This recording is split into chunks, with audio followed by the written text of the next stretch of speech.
بسم الله الرحمن الرحيم الحمد لله رب العالمين والصلاة والسلام على أشرف المرسلين وعلى آله وصحبه أجمعين وعلى من تبع هداهم إلى يوم الدين.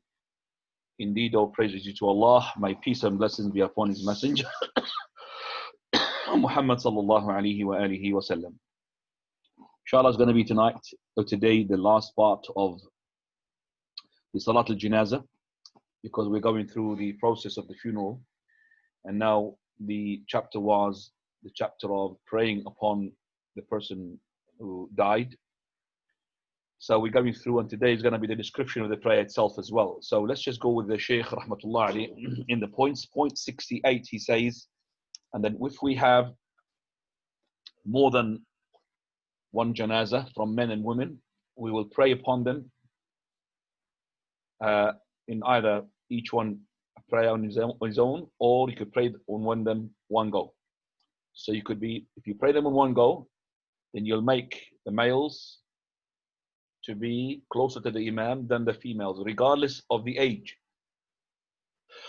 So if you have a male adult, male child, female adult, female child, they will be like this. I'm praying now, and this is the Qibla. First one will be the male adult, and after that the male child, then after that the female adult, and then after that the female child. That's how it is. So even if we have one male child and one female adult, the child will be next to the Imam, and the woman, she will be towards the Qibla. طيب. The hadith for this, number of hadith, the Shaykh rahmatullah alayhi brings a hadith of Abdullah ibn Umar that he prayed on janazah consisting of 9 people. He made the men to be in his side and the women next to the side of the Qibla, further away. So that's my side, and the Qibla is, because I'm praying towards the Qibla, but that means towards the Qibla, that means the Qibla side is the further side of me. And he lined them one up, that is in parallel to each other. They pray that in parallel to each other. And he made the janazah as follows. That is the men, and then Kulthum, which is the daughter of Ali radiallahu anhu, the wife of Umar ibn Khattab radiallahu anhu, and her son as well, whose name is Zayd. All of them, they were together. So at that time, the Khalifa was Sa'id ibn al-As. Sa'id ibn al-As, either he's given permission to Abdullah ibn Umar to lead the prayer. So maybe he was not there. So Sa'id ibn al-As, he was the mayor, I should say, of Medina. And there was Abdullah ibn Abbas and Abu Hurairah and Abu Sa'id al-Khudri and Abu Qatada, group of companions. So when he put the boy Zayd next to him, and then the women, which are, that is the Kulthum. Kulthum happens to be, of course, his sister. Behind her, one of the people who were there, whose name Ammar, and he is an emancipated slave to Al-Harith ibn Nawfal. Verily, when he saw this, he just didn't really approve it. Something I've never seen before, because it's from the ear of the followers anyway. So when he looked at the senior companions, Abdullah ibn Abbas, Abu Sa'id, he's not a companion. Abu Sa'id al-Khudri, Abu Qatada, Abu Hurairah as well, he was there. So I asked them, they said, this is the sunnah. The boy is in front of the female adult. And then he goes to point 69, Shaykh al-Albani rahmatullah said, and it is permissible to pray on each an individual prayer. On each person, it is permissible to pray an individual prayer. So that means, he says even that this is the norm. The norm is to pray on each individual a prayer, because the asl, al-asl means the root of the matter. And this is how the Prophet ﷺ prayed on the martyrs of the Battle of Uhud. In that there is 2 hadiths. The number 1 hadith, Abdullah ibn Zubayr, which we have discussed before, and that is in the previous point 57, and Hadith Abdullah ibn Abbas. Both hadiths they talk about that the Prophet ﷺ, when he had offered the prayer on Hamza, his uncle, who had been martyred in the Battle of Uhud, he made Salat al-Janazah on him, and he gathered some of the martyrs behind him. And the martyrs will be taken away, and they bring new martyrs. And Hamza was all the time there. And the Prophet ﷺ, he prayed in one janazah, two janazah, along with Hamza. And he prayed at that time 72 prayers. So Hamza ibn Abdul Muttalib, he had taken 72 prayers from the prayers of the Prophet sallallahu alaihi wasallam.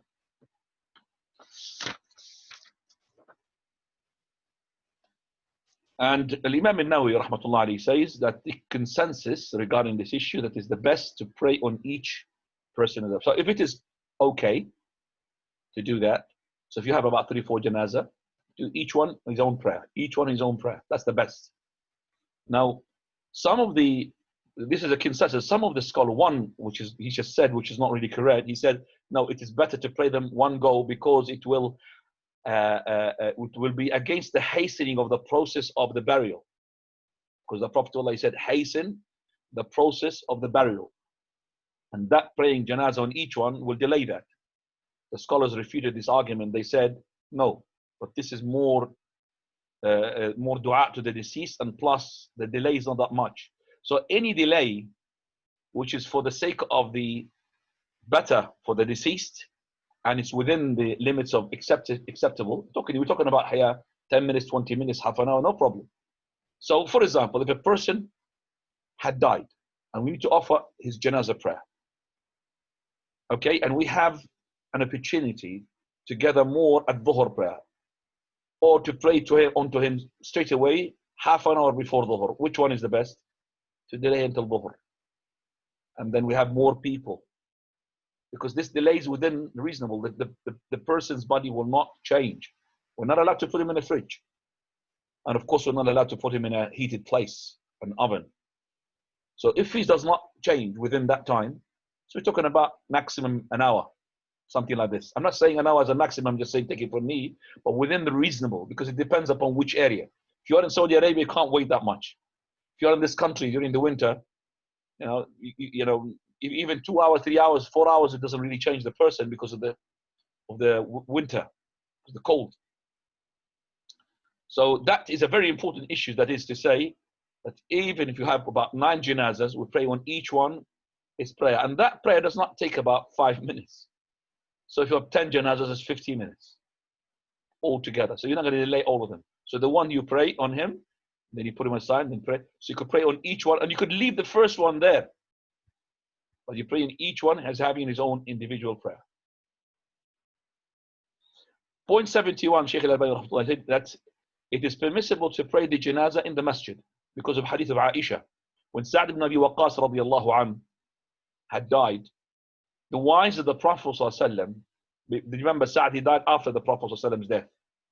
The wives of the Prophet ﷺ, including Aisha, they asked for this janazah to be passed into the masjid so that they could pray on him. And remember, their rooms are attached to the masjid. So all they have to do is just put him in the masjid, and the women, the wives of the Prophet of Allah, would offer the prayer on Sa'd. So the companions put that next to their rooms, to the side of where their rooms are, and they offered the prayer. And then after that, they took him from the gate that leads to the janazah place, because there's a janazah musalla, which we're going to see in a minute. Janazah musalla.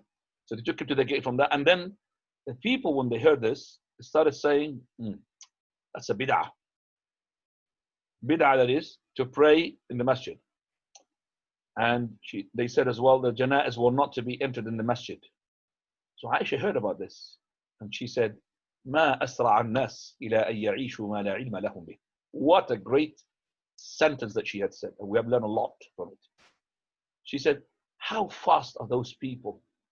Those people are so quick to jump to the conclusion and make a statement about something which they have no knowledge of. So basically, she criticized them making a statement, okay, to make a statement of something they have no knowledge of, because they didn't live the time of the Prophet ﷺ. She said, and then they criticized that this janazah to be passed onto us in the masjid. By Allah, Prophet ﷺ, he prayed, and then she mentioned the name, Suhail ibn Bayda and his brother. He offered the prayer onto them in the heart of the masjid, in the middle of the masjid. That means here in the middle of the masjid, that means in the masjid. Fi jawf al-masjid, not outside, in the masjid. Sahl ibn Bayda and his brother. We learned a lot from this, that the person should not speak something that he has no knowledge of. And Allah said, وَلَا تَقْفُ مَا لَيْسَ لَكَ بِهِ عِلْمٍ إِنَّ السَّمْعَ وَالْبَصَرَ وَالْفُؤَادَ كُلُّ أُولَئِكَ كَانَ عَنْهُ مَسْئُولًا. Do not say something of you have no knowledge of. Do not make a judgment or a rule or a verdict or a hukum or anything that you have no knowledge of. For verily your hearing, your seeing, and your heart, all of that you're going to be questioned before your Lord. So Aisha radiallahu anha, but there's something else that we learn from this. Maybe something that is just past you that I'm going to remind you. Them saying it is bid'ah is mashallah fantastic. But what's not good is not to say something. So they are abhorring, they don't accept innovation in religion. And that's they should be championed for. But they were saying something out of knowledge. So if it was true, then it's good. So there were people keen not to do except for what the Prophet did. They thought, and they should have asked, because they're not companions, it's normal people. And maybe the companions would make a mistake as well. They should have asked. You can't just make a judgment without having the knowledge. But to say that it's a bid'ah, that should show them that they will not accept innovations in religion. Even praying on a janazah in the masjid, if it's not been done by the Prophet, why are you doing it? So that's going to be championed for them as well. Point 72, the Shaykh al-Albani rahmatullah alayhi says, but it is better to pray on the janazah outside the masjid in a place which is being designated for the funerals, called Musalla al-Janaiz. Musalla means place of prayer. Janaiz, and that is a place of prayer on the funerals. And this was the case at the time of the Prophet ﷺ. And this is the overwhelming hadith that talks about where the Prophet used to pray the janaiz outside in the Musalla al-Janaiz. He used to pray the funerals outside, not inside the masjid. So very rare we used to pray inside, like Sahl ibn Bayda and his brother. And Aisha, she talked about what she knows about. If there was more than that, I'm sure that she would have mentioned them. But also tells us another issue, the third, which is forgotten as well, the hadith of Aisha. That the women, they're not keen to go and join the men in Musalla al-Janaiz. They could have prayed along with the men because Sa'ad ibn Abi Waqqas was taken from the gate that would lead from the masjid to the Janaiz, which is next to Baqi' al-Gharqad. That's the makan, that's the place where designated. So it was not a sunnah for the women to go and join the men, pray Salat al-Janazah with the men, because they will be exposed outside. That's why they have asked for the janazah to be prayed inside. The women themselves, they want to offer the prayer, but not outside in the musalla where people can see them. Okay, that's why Atiyah, she said that the Prophet of Allah told us not to follow the janazah, the funerals, but he did not really made it hard on us. It's not like an emphasis of a command. He did not prohibit us really that much, but he started telling us it's not really a place for women to mix up with the men. So Musalla al-Janaiz is a place which is not far away from the masjid. It is at the time of the Prophet, but it has to be close to where? To the cemetery. It's outside the masjid, but so as soon as you pray on him, you carry him and you bury him instead of putting him in a car. Ibn Umar radiallahu anhu, he said that the Jews came to the Prophet ﷺ with a man with them and a woman whom they had committed adultery.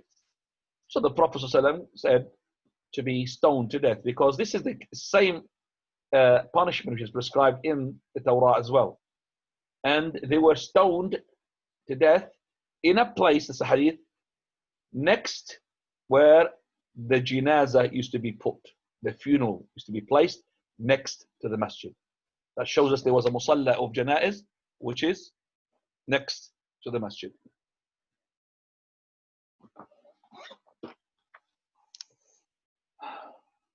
Second one, Jabir, he said, a man from us, he died, and we washed him, and we brought him to the Prophet ﷺ into the Musalla of the Janaiz, where it used to be placed. And Musalla Janaiz looks like close from the room of Aisha where the Prophet of Allah was buried. And also, hadith, another hadith, the Shaykh brings, hadith Muhammad ibn Abdullah ibn Jahsh, he says that we were sitting in the courtyard of the masjid where the janazah used to be placed. So the courtyard of the masjid, that means close from the masjid itself. And the Prophet ﷺ, he was amongst us, and he lifted up his head to the heavens at the end of the hadith. Also, hadith Abi Hurairah, that the Prophet ﷺ, when he called for the prayer on An-Najashi, remember we talked about the Salat al-Ghaib, to pray upon a person who is not present. And An-Najashi was a Christian who had embraced Islam, and no one had known that except for the revelation told the Prophet ﷺ, and he had lined up the companion, and there was nobody there. So he lined them up where? In Musalla also of the Janazah. He said he took them out to the Musalla, so it's outside the masjid. Alhamdulillah, that to know this, but you will find some resentment or an acceptance from especially the madhab of Shafi'i. And the madhab of Shafi'i, regarding this point, they were not upon the correct opinion. They said, and they always look at their books, they always mention the prayer of the janazah inside the masjid. They hardly mention the prayer of the janazah in Musalla al-Janaiz, where we know the only hadith that had allowed us to pray the janazah in the masjid is hadith Aisha, that she said that the Prophet ﷺ had prayed upon Sahl ibn Bayda and his brother inside the masjid. Now, there's a hadith here I would like to mention. Shaykh al-Albani, he says, Prophet of Allah said, Man salla, Prophet of Allah said, hadith, he who prayed the janazah in the masjid, فَلَيْسَ لَهُ شَيْءٍ, there is nothing for him. There is nothing for him. On the first look of this hadith supports those who says that is the prayer in the masjid is incorrect. Because it says he who prays the janazah inside the masjid, then فَلَيْسَ لَهُ شَيْءٍ, there is nothing for him. So how come that you just said, Aisha, she said that we prayed on Sahl ibn Bayda and his brother inside the masjid?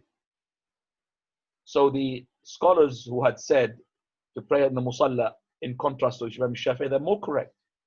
The Shaykh al-Albani, he said that we always bring the hadith, whether it's on our side or against us. But this hadith is authentic, but we need to understand the meaning of it. And I brought this hadith for you to understand that it's not in the book here, but it's in the Silsila al-Sahih of Shaykh al-Albani 2351, 2351. There is amazing of explanation that we need to follow. You see, here this hadith, how can we synchronize it with the other hadith, which says that it's allowed to pray, which is hadith Aisha, to pray the janazah in the masjid. And most of our deceased now being prayed inside the masjid. Most of them. You very hardly find a musalla of janazah in the Muslim countries, always in the masjid. So how come there is nothing for him here? In that Sheikh, a discussion in that Silsila al-Sahihah, he said that we see that some of the scholars, they have twisted this hadith because there's another narration for it, which is فَلَا شَيْءَ عَلَيْهِ. There's another narration that says فَلَيْسَ لَهُ شَيْء, there is nothing on against him. And that's the opposite of the meaning. This one, فَلَيْسَ لَهُ شَيْء, there is nothing for him. The other one, there is nothing against him. The other narration, he said, is shadha, is unauthentic. And from the reason that some of the scholars adapted that narration, because it supports their argument. It says that, well, there is nothing against it. You could pray in the masjid. But this is, I would say, he says to Shaykh al-Albani, incorrect approach. And even they pushed away this hadith, فَلَيْسَ لَهُ شَيْءٍ, because they jumped to the conclusion that this against an adopted fiqh already. And that is very important issue. If you find a hadith which is authentic. Yet, somehow it presents an ideology which is against something that is known to us, it is correct. Don't jump to the conclusion this hadith is unauthentic. Don't say that it cannot be authentic because it actually presents something which is absolutely incorrect or absolutely against something hadith sahih. Because if you can't read it with your short-minded sort of way of synchronizing, don't cancel that hadith and throw it. So Ibn al-Qayyim rahmatullah alayhi, he made this synchronization. You could say arbitration between the ahadith. He says, فَلَيْسَ لَهُ شَيْءٍ, there is nothing for him. That means special. Because if you think that you pray in the masjid on the janazah, that there is more of preference, more of a reward, extra prayers, extra, in the masjid, no, you're wrong. So praying in the masjid is okay, but it doesn't mean that there is extra reward into them. That's what the meaning of the hadith, wallahu ta'ala. And it's a very important point. I thought I should share it with you. 72, he says, and it's not permissible to pray on the salah, as to pray on the deceased, the salah, between the graves in the cemetery. That means to bring the body, the fresh body, and put it between the graves and pray on him. Because of the general ahadith. We cannot take the cemetery as a place for prayers. Yes, after he's buried, there's something different. But to bring the fresh body to the body itself and put it there and pray the prayer of the janazah. Okay? We're not supposed to do that. Should not put him in the graveyard and pray onto him the prayer of the janazah. Should be away from the graveyard, between the graves, at least outside. The Prophet ﷺ naha, he forbade to pray the janazah between the graves. And remember, this is different from praying on the deceased after his burial. And as I said, this ahadith of prohibition of taking the cemeteries and graveyards to be places of worship is one of those ahadiths that can be used here in this categories or in this field.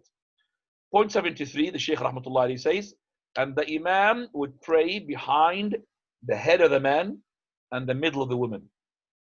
So if it's a man, he will pray, he'll make his head, he'll pray against his head. So this is the body, you pray in parallel to his head, opposite to his head. If it's a woman, he will pray towards her middle, where is her waist.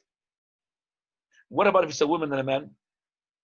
Well, we'll pray, because the man is going to be next to us, we'll pray to the head of the man. And the woman, she will be lined up exactly in parallel. We don't, for example, make the woman get forward so that it will be her middle. No.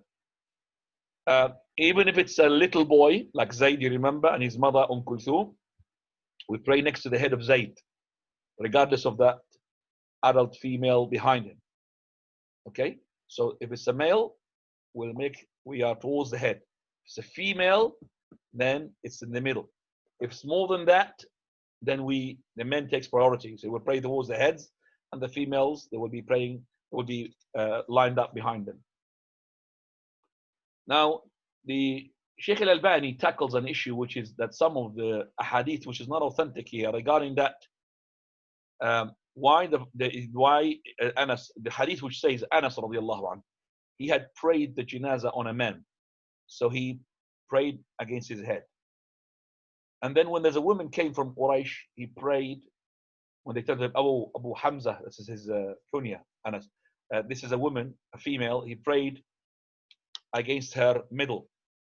Now, one of the followers, he was Al-Ala ibn Ziyad al-Adawi, when he saw that the way that Anas, he was praying against the man and the woman, so he said, Abu Hamza, did the Prophet used to do this? It means how he stood for the men and stood for the women. He said, yes. Then Al-Ala straight away looked at the back and he said, Ihfadhu, learn the sunnah. So the companion telling us from the Prophet sallallahu alaihi wasallam. The narration that the Shaykh al-Albani discusses here, that they said that there is why he stood in the middle of a woman. There's a narration that says there, which is not authentic, that because the woman is to be brought without a box. Because of this, Anas used to cover her middle, which is her what? Basically her middle side where her awra is. So he stood there so to cover it from the back. But when there was a boxes, no problem. He would pray onto the head. That's not correct. Because if it is the case, then what about her chest? Her chest is a fitna as well. And that is why when the woman is to be covered with a shroud, okay, they have to be covered in such a way that it does not show the shape of the woman. And if you have seen the janazah in Al-Haram, how do I recognize a male and a female? Males, you will be seeing them, the body, the cover, the cloth is covering them, covering their body directly. But the female, they will be like a half cylinder like this, covering the female, so that doesn't show the shape of the female. Then it will be like, you know, a fitna for the men. So like a cylinder on top of her, not to show her shape. طيب. Also Hadith Samurah ibn Jundub said, I prayed behind the Prophet ﷺ, and he prayed on a woman called Ka'b when she died, when she was in her postnatal. Prophet of Allah ﷺ, he stood on her middle, which is, as I said, the waist side, on her middle. Point 74. He said he would pray on the janazah and he make 4 or 5 up to 9 takbirat. All of those being established from the Prophet ﷺ and his companions. So 4 takbirat, 5 takbirat, 6, 7. The 8 has no sort of narrations. But because we have the 9, then the 8 is included. So let's just go now to how. So the Prophet ﷺ, he would make the takbirah and he would start with the Fatiha, Isti'adha, Basmala, and the Fatiha. And he would not do Dua al-Istiftah. What is Dua al-Istiftah? That is Subhanaka Allahumma or Wajjahtu Wajhi, the opening supplication. He does not do that in janazah.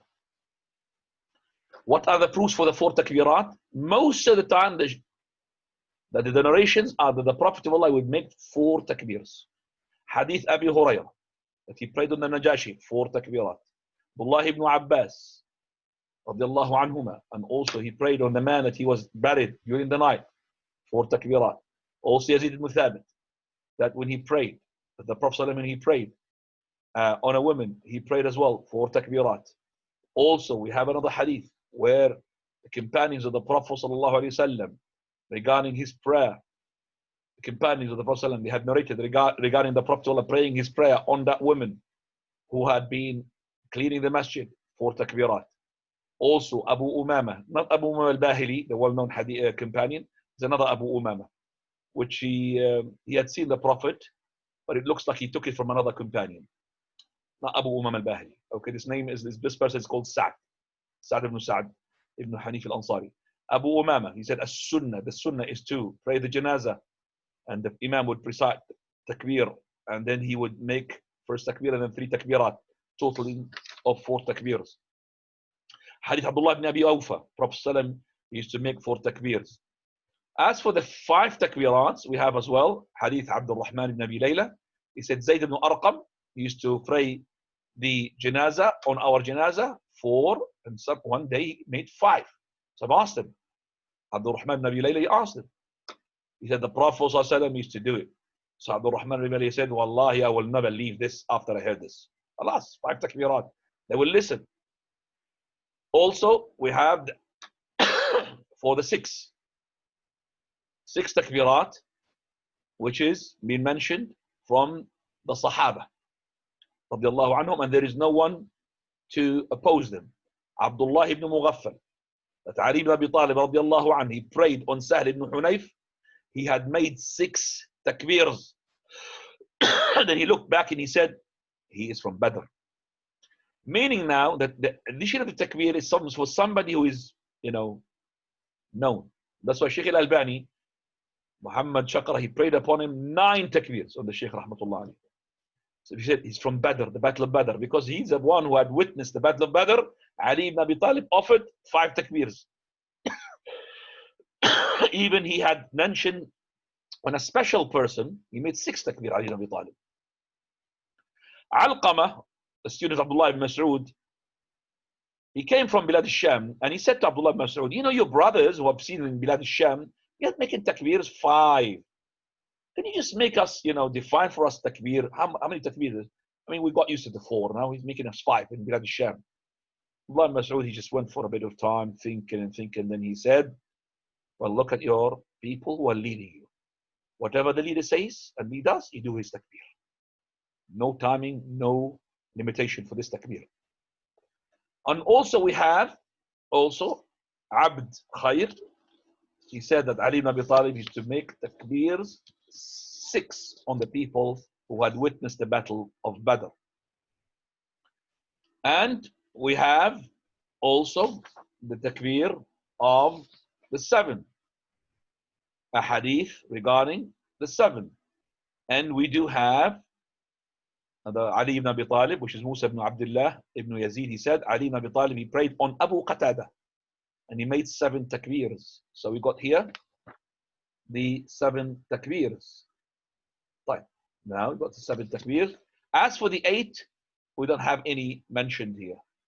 But we do have the 9. Hadith, number 1, Hadith Abdullah ibn Zubayr, that the Prophet ﷺ, he had offered 9 takbirs on Hamza, radiallahu anhu.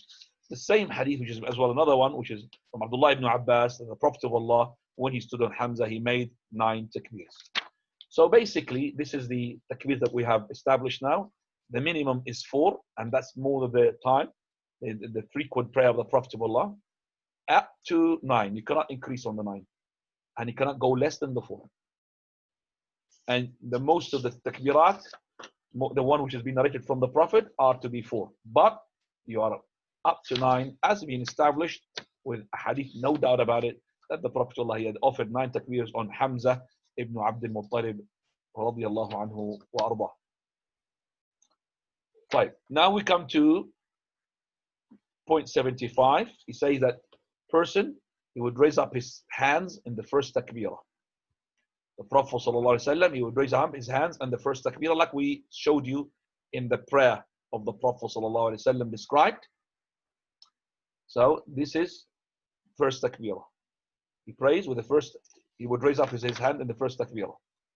As for raising up the hands in the other takbirat, we have no authenticity whatsoever regarding the Prophet ﷺ. And that is why Ibn Hazm rahmatullah alayhi, he said, if it hasn't been narrated, we cannot bring more rafa' regarding the takbirat al-janaz. So the first takbirah we raise. Then he says that Abu Hanifa, he does raise his hands in every takbirah in Salat al-Janazah where there is no proof, and he does prevent people to raise up their hands in the normal takbirat in the Salah when we have lots of proofs. Ibn Hazm made a mistake here, because we do have that Imam Abu Hanifa himself, not the ones who follow him, that he actually chooses the opinion that there is no raising up the hands of the takbirat al-Janazah except in the first one. So the second, the third, and the fourth, or the fifth, there's no fifth for the Hanafis, but they will not raise up their hands. But we do have some of those scholars who followed Abu Hanifa, they make raising up of the hands. So raising up the hands, actually, the one madhab which is correct is madhab Abu Hanifa, because we don't have a proof. Yes, there is one narration which is authentic from Abdullah ibn Umar radiyallahu anhuma, that he used to raise up his hand in every takbirah of the janazah. And he's the only companion who done that, where the other companions did not do this. So Shaykh al-Albani, he says, if you believe that Abdullah ibn Umar had done this with the approval of the Prophet, no problem to raise up your hands in the other takbirat of the janazah, other than the first one. The first one you have to. But remember, Abdullah ibn Umar, he did not narrate the hadith of the Prophet of Allah praying the janazah. And number 2, remember that not everything that Abdullah ibn Umar he does automatically has to be correct, unless he himself narrated from the Prophet. Because we know when he makes wudu, he does put water into his eyes. We're not following him for that, because we have the hadith of the Prophet of Allah, the hadith of the companions. So that's an extra bit which is not correct, even if it's authentic from Abdullah ibn Umar. So the Shaykh al-Albani left it. If you think that Abdullah ibn Umar, he'd done this with approval of the companion, the Prophet, then no problem. And by the way, there's two hadith from Abdullah ibn Umar. One which says he used to raise his hands, and one he did not raise his hands. 76. Point 76, he said that he puts the right on the left on the chest and he would hold, just like the normal prayer, on the chest. Not on the sides, not on the belly button or below the navel. Okay, right? And we have lots of hadith. Hadith Abu Hurairah radiallahu anhu used to put the right on the left. Hadith also Sahl ibn Sa'd. And men, people used to be commanded to put the right on the left in the salah, which is regardless of what salah, salat al-janazah or others.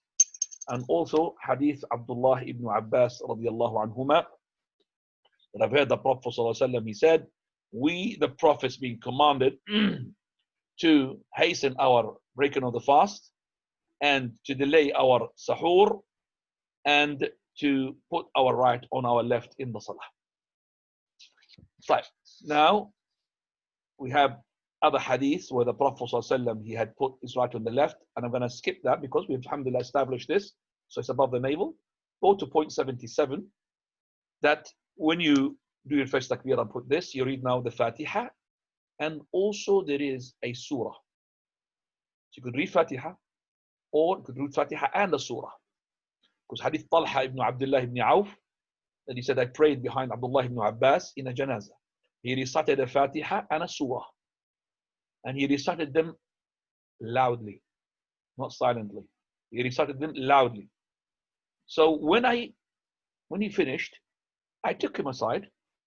Look, that's how the person with expression, not in front of everybody. Took him aside. Why? Why did you do this? He said, I did this so that you will know that this is correct sunnah. I did this, did what? Recited loudly or recited the Fatiha and the Surah? Now, recited the Fatiha and the Surah, this is the one that is basically, that is not known, because the people at that time, they thought, no Fatiha to be recited. And I'll tell you what, if you praise a janazah in the Hanafi madhab, they don't read the Fatiha. And then some of them even gone to the extent that you could read the Fatiha as long as you think it is dua. Because they believe that the Taksarat al-Janazah from the beginning to the end, no Quran. It's only what? Dua, dua, dua. And that is why some of them, they said, you could consider the Fatiha is to be the dua. Then you could recite it. But this is incorrect. So we recite the Fatiha because Abdullah ibn Abbas, he had done it openly, said everybody knows it's a sunnah of the Prophet sallallahu alaihi wasallam. But to recite it loudly, that's not from the sunnah, you can receive from the hadith, but he made it loud so that people can hear what he's doing, because people, they thought there is no Fatiha, and he had heard people coming and they're saying that there is no Fatiha. So with respect to the madhab of Hanafi, they are incorrect of this. We recite with the Fatiha. And with respect to the madhab of Ahl al-Hadith, some of Ahl al-Hadith, not Ahl al-Hadith as the one at the time of the scholars. Ahl al-Hadith these days, some of the people who lead the janazah, they lead it as well loudly. And if somebody has said, I prayed the janazah, and the imam was reciting Fatiha loudly. And that's not correct. Abdullah ibn Abbas done this to make them to know that there's a Fatiha there, to teach them. And that is why point 78 there, Shaykh al-Albani said, and to recite secretly. That means, secretly means like silently, should say. Not loudly, silently. Hadith Abi Umama ibn Sahl, radiallahu anhu, he said the sunnah, when he said the sunnah, khalas, in the salah of the janazah, is to recite in first takbirat al-Quran, first takbirah, al-Quran, the mother of the Quran, which is the Fatiha, mukhafatatan, silently. Then you pray, then you make the takbirah to the three, and then salutation at the end. And this hadith in Sunan al-Nasa'i, which is hadith sahih. Point 79, then it would make the second takbirah. We said the correct opinion not to raise up your hands. But if you did, and based upon Abdullah ibn Umar, inshallah, no problem. And he would pass salutation upon the Prophet sallallahu alaihi wasallam. For the hadith that we have mentioned, so many of them, the continuation talks about it. So for example, a man from the companions of the Prophet ﷺ, he said the sunnah to pray the salah on the janazah, the imam would make a takbirat al-ihram, then he would recite the Fatiha after takbirat al-ihram, no opening supplication, and he would read the Fatiha silently, and then he would praise the Prophet ﷺ. Yusalli ala nabi. How do you pray upon the Prophet? Make one salah upon the Nabi. Because there is no single hadith to tell us how. There's a hadith which is not authentic, but authentic, there is nothing. So it is actually the best is to stick to the salah on the Nabi, which is the normal salah that we have learnt in the book of the prayer described. And the Shaykh al-Albani had said that there are 7 ways of doing the Salat al-Nabi. We refer it in Allahumma salli ala Muhammadin wa ala ali Muhammad kama sallaita ala Ibrahim wa ala ali Ibrahim innaka Hamidun Majid. Allahumma barik ala Muhammadin wa ala ali Muhammad kama barakta ala Ibrahim wa ala ali Ibrahim innaka Hamidun Majid. That's one of them. Another one, Allahumma salli ala Muhammadin Nabi al-Ummi wa ala azwajihi wa dhurriyyatihi kama sallaita ala Ibrahim wa barik ala Muhammadin Nabi al-Ummi wa ala azwajihi wa dhurriyyatihi kama barakta ala Ibrahim innaka Hamidun Majid. So there is 7 ways of doing that referred to the book Sifat Salat al-Nabi. And we have as well classes regarding this. You could go back and learn from them, inshallah. So this is as-salatu ala nabi. Point number 80, then he says, and he will bring after that the other takbirat, which is the 3rd and the 4th, or the 5th if you want to add a 6th. All of these takbirat after them is dua. So after all these takbirat, it will be dua. So first one, no dua. Then after that, Fatiha and a surah if you wish. Second one, after that, as-salat al-Ibrahim. 3rd and the 4th and all of them are du'as. Du'as. But the most important thing is, Prophet said, that is if you pray upon the deceased, make sincere dua. It's not just a dua that you learn. Make sure that you are making dua for that person. He's in need of your dua. And that shows us as well that the people who are dead are benefiting from our dua. They benefit.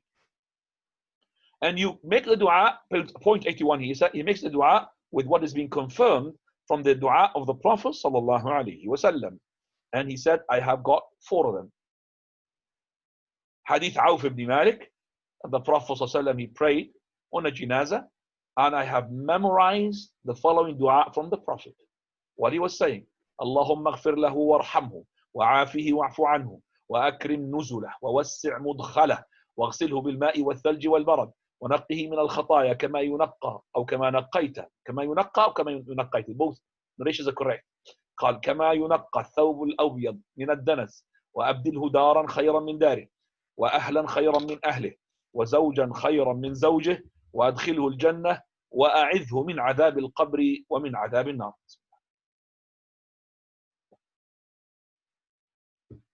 Now Auf ibn Malik, after hearing this, he said, I wished that I was that person who had died because of this dua.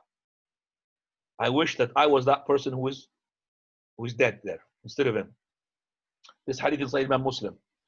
The second dua, Abu Hurairah narrates for us that the Prophet ﷺ, whenever he prays the janazah, he would say, and he had memorized the following: Allahumma ighfir li hayyina wa mayyitina wa shahidina wa ghaibina wa saghirina wa kabirina وذكرنا وأنثانا وذكرنا وأنثانا اللهم من أحييته فأحيه اللهم من أحييته منا فأحيه على الإسلام ومن توفيته منا فتوفه على الإيمان اللهم اغفر له ولا تحرمنا أجره اللهم لا تحرمنا أجره ولا تضلنا بعد. I'll repeat that dua again. اللهم اغفر لحينا وميتنا وشاهدنا وغائبنا وصغيرنا وكبيرنا وذكرنا وأنثانا اللهم من أحييته منا فأحيه على الإسلام ومن توفيته منا فتوفه على الإيمان اللهم لا تحرمنا أجره ولا تضلنا بعده.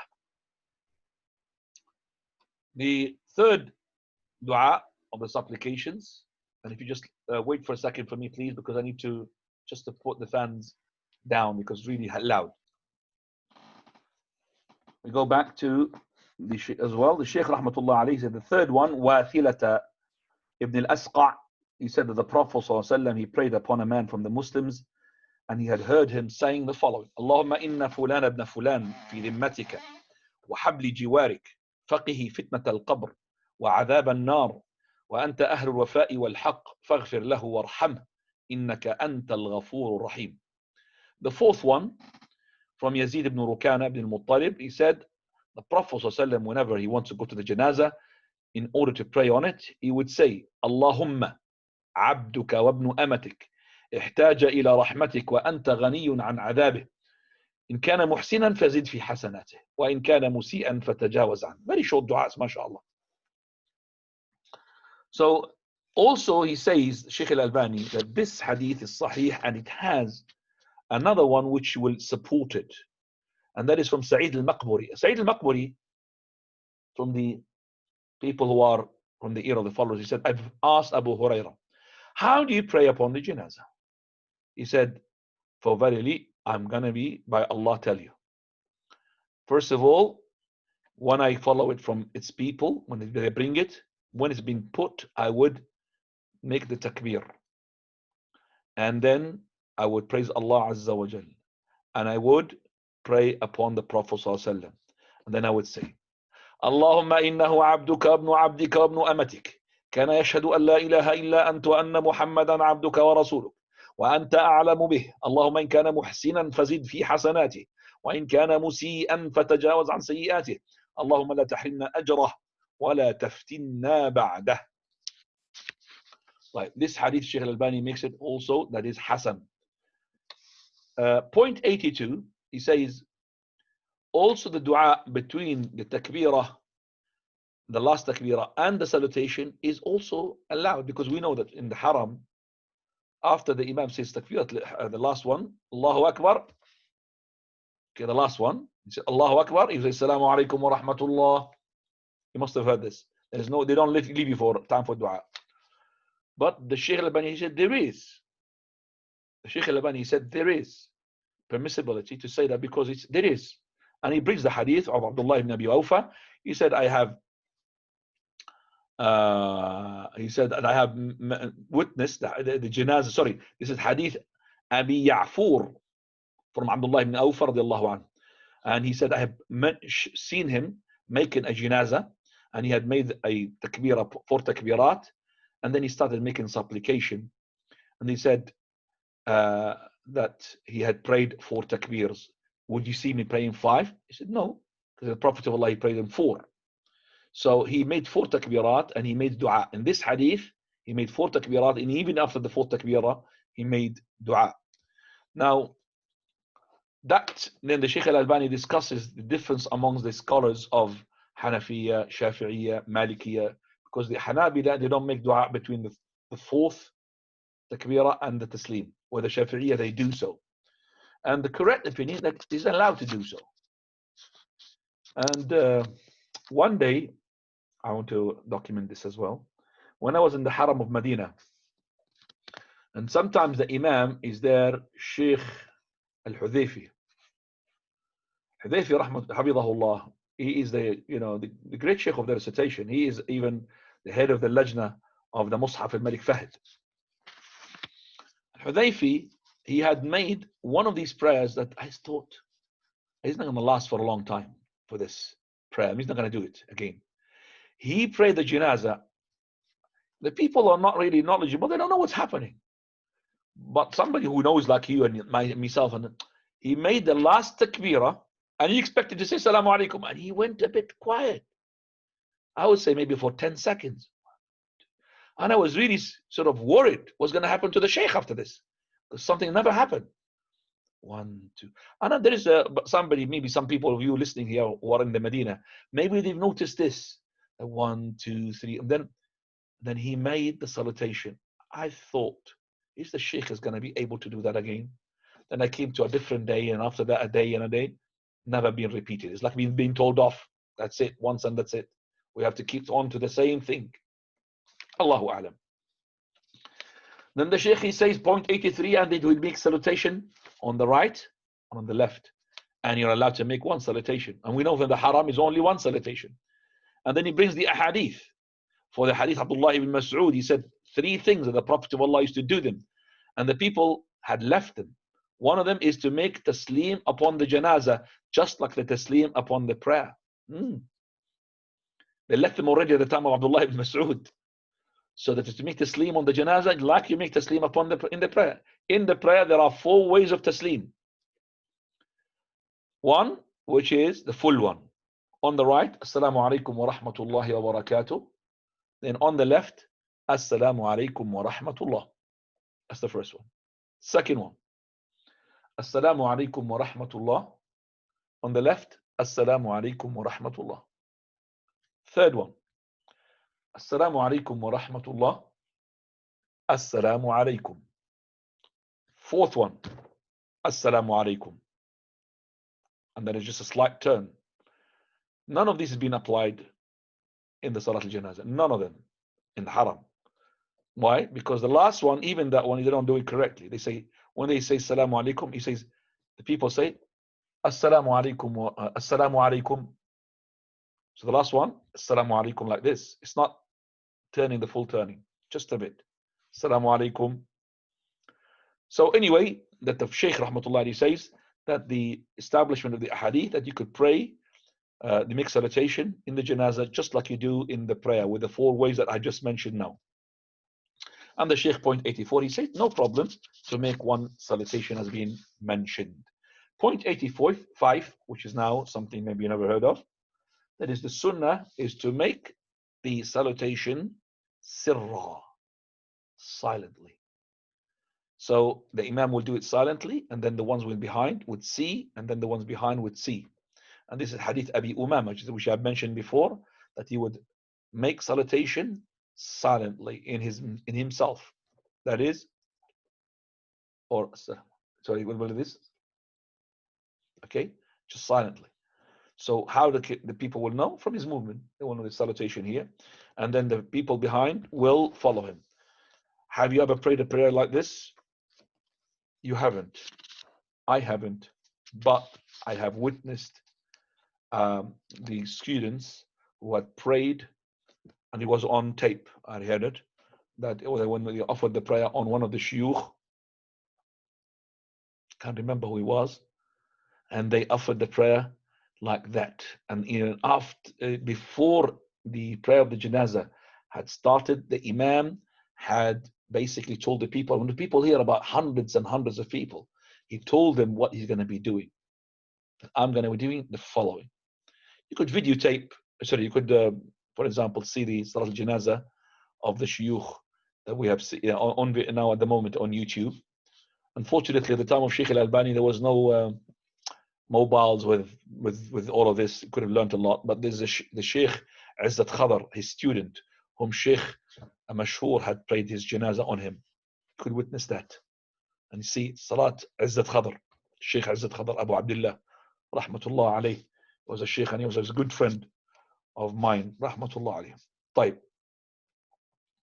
Point 86, and that is, he say the Sheikh, which is the last point, and that is, it is not permissible to pray the janazah in the 3 prohibited times, except if it is a necessity. What are they?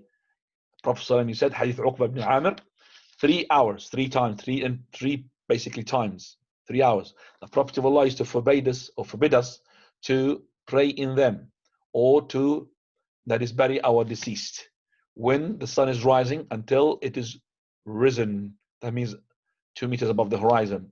It's about 15 minutes after the sunrise. And when the zenith, that is about 15 minutes before Dhuhr time comes in. And that's when the sun is closest to the earth in that place until the Dhuhr comes. And then when the sun is setting until it sets. So when it turns to yellowish and reddish, you can't pray until after that. These are the 3 hours, Wallahu ta'ala a'lam. And by the way, as for the hours where you could bury your deceased, there is an addition of what we're going to be talking about in the burial section. When we bury, that is coming, inshallah. That is it allowed to bury during the night? We'll see that, inshallah. If you have any questions regarding what we have heard, please go ahead. We're going to finish in 6 minutes, inshallah. So it's going to give us time at least good 40 minutes before we start the second class. Jazakumullahu khairan. Tafadhal. Jazakumullahu khairan. If you raise your hand now, you can ask you, Sheikh Ahmed, before I start, please. Can you just tell me, did it make a difference when I put the fan down? I couldn't hear any difference on my side, Sheikhi. Good, inshallah. Tafadhal. Okay, Sheikh. So if you have a question for the Sheikh now, you can raise your hand, bottom right-hand corner. Priority is for Greenwich or Woolwich. We have some questions here from the sisters in Greenwich, which is first one. She is asking Sheikh, why is Dua al-Istiftah not recited in the janazah? العبادات توقيفية. The answer for this, al-ibadah, the worship is tawqifi, meaning it is from the Prophet ﷺ. We cannot take it except from Allah and His Messenger. And some of these ibadat معقولة المعنى, and some of it غير معقولة المعنى. Some of it you could really understand why, and some of them you can't understand why. For example, I'll give you some of the ibadat, like for the sisters yourselves, you're asking, that you need to cover yourself. That is معقولة المعنى. It's common sense, because why? To cover your beauty. That's why the Islam commanded you to go out with hijab. But there are things which is ibadah, we can't really have an explanation. Like Maghrib 3 rak'ah, Zuhr 4 rak'ah, Asr 4 rak'ah, Fajr 2 rak'ah. Why? And why each rak'ah has got 1 ruku' and 2 sajda? Why? There's no justification for that. So it is called غير معقولة المعنى. We cannot, but we implement what Allah told us to do. This so comes from the second category, which is that غير معقولة المعنى. Why we don't have any supplication of opening supplication? I cannot say because of, for example, yes, it's to hasten the process of, of the burial. It cannot be that, because it's only what, 5 seconds, 10 seconds, 15 seconds. Isn't that what hasten? Or it's going to delay. So it's to delay it's not going to delay. So I would say this is mere worship. It's called mere worship. No justification for this in terms of what is the wisdom behind this. We just follow. If there is no dua istiftah. Now, second question. Sheikh, I've just been reminded by Hassan, Jazakallah khair, about a reminder for an announcement. Okay. The reminder of the announcement is going to be of 2 parts. That is because I want the brothers to come to the second part. That is, I would say to the brothers and the sisters, there is a good news coming. So wait for it. That will be making an announcement, inshallah, of a surprise. And that will be in the following class, bi'idhnillah. At the end, you could remind me to break the news to everybody. Jazakumullahu khairan. Now, a sister from Woolwich, Greenwich, is asking, how is the body placed in the coffin? Is it on the back or on the side? How is the person being placed on the coffin? In the coffin, he will be placed in the back. On the side is only in the grave. We will make sure that he's tilted to Qibla. But as long as he's tilted with his head towards the Qibla, it doesn't matter to turn his body. But if his head gone to the Qibla, we don't have to turn his body. But if his head is stuck, can't, then we have to make a support from the back to make him towards the Qibla. But if his head turns to the Qibla, Shaykh al-Albani rahimahullah, as Izzat Khadr, who is the one who buried him, who had died himself, he told me in person, I've heard it from him, he said, Sheikh, he's got karamat in everything, mashallah, Allah blesses him. One of them, he said, when I buried him, when they made the lahad for him, and the lahad is very rare in our countries, especially in that place where they buried him, is very rocky areas, rocks and all of that.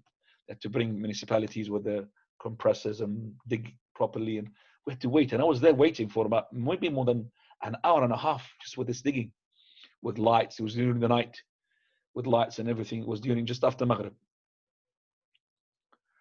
And when they dug and everything, then they buried him. She said, I put the Sheikh inside, and his head by itself went to the Qibla. So I didn't do anything. He said, Subhanallah. So this is a blessing from Allah to the Sheikh, rahmatullah alayh. It just came by itself. And it's not really for the people bury. It's like I bury a lot. I used to bury a lot. And it doesn't happen with us. Sometimes we have to give support, like a brick, to make him to turn. It's not really, we can't really twist his head. Once you die, and everything stays that, like he can't even raise up his hands. You can't, it's just, becomes like, it's very hard. You're going to break him. Now. A sister wants to know that when the soul returns to the body for questioning. Is that Greenwich? Yeah, all of these are Greenwich, Sheikh. Yeah, okay. She's saying when the soul returns to the body for questioning, is it the same worldly body or a different body? How can it be a worldly body? I don't understand that. The question is, we're talking about something that we don't know. What is the how? So the soul goes to the body momentarily in a way that you're going to be questioned. But how can it be questioned? I mean, what do you think is going to be? The angel's going to make him to sit? Is going to be sitting the proper sitting? No. But it will join his body, yet he's still in the grave. You know, when you have a dream, sometimes you wake up, you think it's so reality. You've been traveling to Japan and you're going, mashallah, in a plane to South Africa, and you think, you know, sometimes that it's so true that you, am I dreaming or am I not dreaming? And actually, you were dreaming. Okay. Sometimes the dream becomes, and that is just to interpret that in your dream, subhanAllah, you think is reality. So that just gives it really closer to you to understand how this question is going to take place in the grave. When these two angels are going to come and going to begin to sit, Allahu A'lam, and they're going to ask questions. It's not going to be the same thing as we are. How? How can it be? If he's been burnt into ashes, how can it be? Allahu A'lam. This thing we don't know. And this is what we call curiosity. Curiosity killed the cat. Now. Barakallahu fiqh, Sheikh. A sister from Woolwich wants to know that she says in some Muslim cultures, it is the family of the deceased who prepares food and refreshments for those who are coming to give their condolences. She's asking, is this from the Sunnah or is this contrary to the Sunnah? We're going to see that, inshallah. Contrary from the Sunnah is, the issue is not giving the drinks and all of this refreshments. The contrary to the Sunnah is these people, they sit to receive condolences. Okay, my father had died. Okay, don't give me more headache to serve you. I want to now start, thinking about my father's decease or my son died. But now the headache is not the death of the person. The headache is these people. What I'm going to do? I don't have any, place to put them. So it is not correct to sit down. And that's now these people. What they do, they ask the masjid. So the masjid open them because they haven't got the small houses. You see, most of them. So they go to the masjid and these people sit in the masjid. They leave their work in order to receive what people coming to them. That's the bid'ah. That's the thing that we need to kill. Unfortunately, it has happened in the masjid of Salafis, in the masjid of Ahl Sunnah, the masjid of Ahl Hadith. That's the thing we need to kill. And I'm announcing, I'm made it well clear in my wasiyah that if I die, I don't want anybody to make my people, my family, to go and sit in a masjid and then for them to receive condolences. No, condolences can be given at any time. You could call him, may Allah have mercy upon him. You could see him in the graveyard. You could condolences. So your condolences is just to participate in the funeral. That's it. That's the condolences. It's not the condolences. I sit for you, I leave my work for 3 or how many days for you to come, and then because of that, I need to what? Give you refreshments. What is this? Instead of you making me food, bring me takeaway to think about it, but making me to go and bring you takeaway. Yes, some of the families, like close families, like my brothers and all, they come to me because of my son had died, for example. They help me. Then of course I'm going to give them refreshments with me. But what is she's asking about? That's the bid'ah. And I know for a fact the people, they're not really having the headache when their person who's very close, he died. The headache is afterwards. They think about these people when they're going to come and they're going to stay. Some of them, they just crack jokes as well. Not to cracks as well, cocaine or whatever. They smoke. They come and smoke in the house. And that's why when you go to our places of condolences there, they build a tent and the people come and chit chat and have a laugh. Just have a laugh. And they're smoking cigarettes and really just go there when coming back. And that's why I don't really go. If I want to go, I just go there and present myself with a talk to tell them off. Put their cigarettes out. I don't sit there just watching and just going and having chit chat. No. Allah al-Musta'an. And our Shaykh al-Halabi, Hafidhahullah, he said, sometimes those customs, you can't pull yourself away from it, whether you like it or not. But Shaykh al-Albani, he did. Rahmatullah alayh. And that's why Shaykh Ibn Uthaymeen, he said before he died, that Shaykh al-Albani refused except to live his life on Sunnah and to be buried and die upon Sunnah. That's the words of Shaykh Ibn Uthaymeen. He refused. أبى إلا أن يعيش على السنة وأن تكون جنازته على السنة. Everything's upon the Sunnah. That was not being granted to any Shaykh, even Shaykh Ibn Baz, Shaykh Ibn Uthaymeen, Shaykh al-Albani. Rahmatullah alayh. Straight away, being buried next to in a grave which is next to this house, not to be carried in a car. He doesn't want to be carried in the car. He made that in his wasiyah. And his family, none of them there stayed there. His sons are there for the people to go and give condolences. Khalas. That's the burial, and then we left. We didn't go to them. We didn't know where they are anyway. Because each one lives in a different place in the country. They didn't sit in the house of the sheikh to receive people. There's nothing of that. And also his students of the Sheikh al-Albani, they followed upon the sunnah. One of them, Sheikh Sah, a good friend of mine, may Allah have mercy upon him. Wallahi, I visited him just about maybe a month before he died. I went to him with Sheikh Mashur, Hafidahullah, and I paid him a visit in the hospital. Sheikh Mashur told me that he's in his last stages. His name Sheikh Salih Taha. Salih is Abu Islam, his kunya is well known, Abu Islam. He himself as well, he had made one of the shuyukh to lead the prayer. He had asked for his wasiyah to make Sheikh Abdul Azim Badawi, who is the author of the Kitab al-Wajiz, Egyptian, and Abu Islam is Egyptian, to lead the prayer. And Abu Islam led the prayer, Hafidahullah, by making the following announcement. And then he said to the people that, you know that our sunnah, and by the way, he started as well saying that I'm leading the people and I'm not maybe fit to lead because there are scholars behind me, maybe more fit to lead. There's lots of scholars behind. That's the janazah that you want. And he said that there's no condolences. Our condolences is just the funeral. So after you go from the grave, you go to your houses. No one from the family is going to sit for you to go and come to him and have a chit chat and sit down like these people they do in the masajid here, and Ahlul Hadith, Ahlul Salaf, all of them, they do the same thing. That's not from the Sunnah. Subhanallah. And his janazah was upon the Sunnah. And his janazah was, because he was well known, he was a khatib, he had the janazah of a king. Not yet the TVs and all of that in our countries failed. Wallahi, the king will not have the same janazah. You can't, from one end, you can't see the other end. Streets filled up. We're talking about 100,000 plus. Allahu A'lam, maybe 500,000, maybe 1 million. It was really, but because he's Egyptian and he's died in a Jordanian country, there was no focusing upon his janazah. There's focusing upon the pop stars and all of that. Allah al-Musta'an. The world is upside down. By this, we have to finish. Jazakumullahu khairan. And I apologize for Harith and Faisal.